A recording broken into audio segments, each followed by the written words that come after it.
بسم الله الرحمن الرحيم. اللهم صل على سيدنا ومولانا محمد صاحب التاج والميراج والبراق والعلم، دافع البلاء والوباء والقهط والمرض والعلم.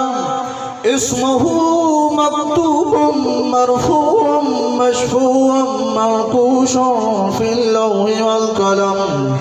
سيد العرب والعجم، جسمه مقدس معطر مطهر منور في البيت والحرم.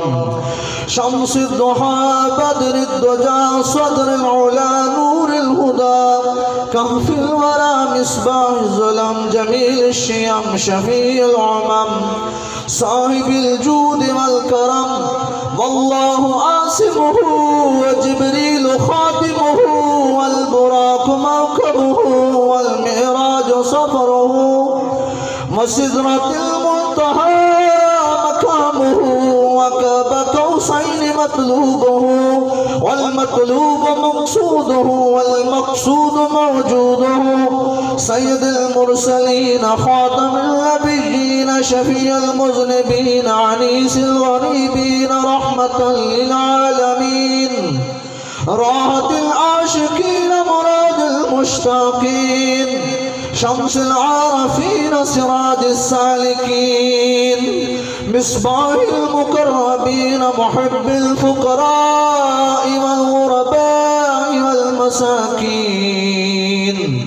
سيد الثقلين نبي الحرمين إمام القبلتين وسيلتنا في الدارين، صاحب كاب قوسين محبوب رب المشركين والمغربين، جد الحسن والحسين مولانا ومولى الثقلين، أبي القاسم محمد بن عبد الله نور من نور الله.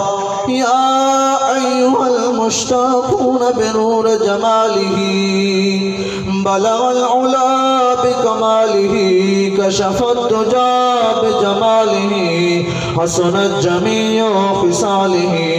صلوا عليه وآله وأصحابه وسلموا تسليما.